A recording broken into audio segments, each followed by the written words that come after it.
नहीं समझ पाती है। रामायण में लिखा कुछ है, कहते कुछ है, बयान कुछ करते हैं, उन्होंने कुछ कहा। उसका एक भी चीज रामायण की नहीं समझ पाते, एक श्लोक, एक कड़ी, एक चौपाई भी नहीं समझ पाते, और अर्थ का अनर्थ होता रहता है, इसलिए उससे कुछ नहीं मिला।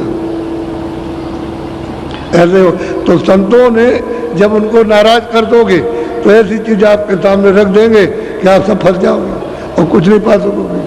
तो नाराज करिए। पहले जब लिखा तो उन्होंने घट का भेद और ब्रह्मांडों का भेद और पार ब्रह्मांड का और सच्चे मालिक का लिखा था, तो उन्होंने समझा रहे सब तो नास्तिक है ये, तो अंदर का भेद तो कोई जानता नहीं था, इसलिए नास्तिक तो उनको कहेंगे। जो नहीं जानता है महात्माओं को नास्तिक, मुसलमान फकीरों को कहेंगे ये मजहब के खिलाफ, ये काफिर।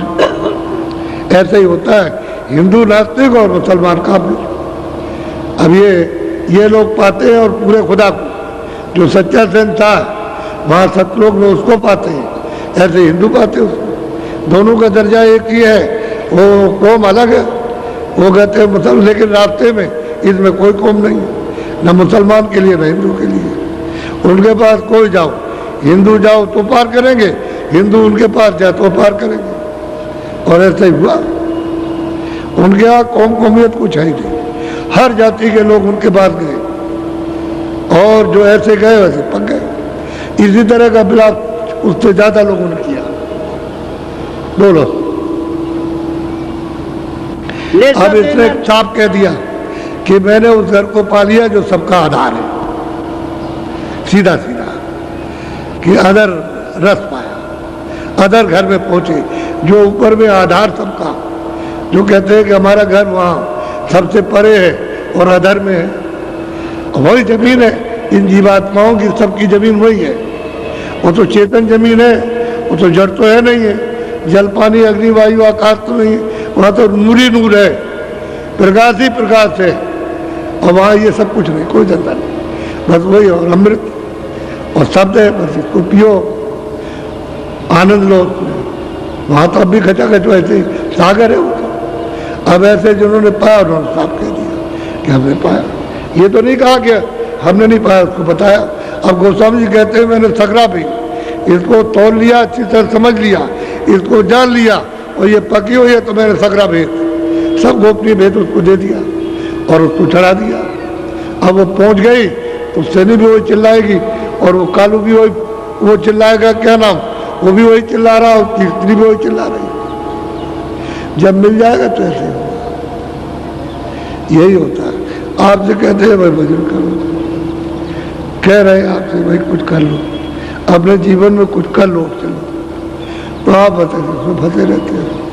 नौकरी दे दीजिए, लड़का ठीक कर दीजिए, लड़की ठीक कर दीजिए, ये ठीक कर दीजिए, औरत होकर कहते हैं सगल परिवार और धन और दौलत सब कहते हैं महादुखदायी, और उसको दे दीजिए, इसको दे दीजिए, इसको दे दीजिए, ये दे दीजिए, और ये बीमार हो उसके लिए रोते, अपने लिए नहीं रोते।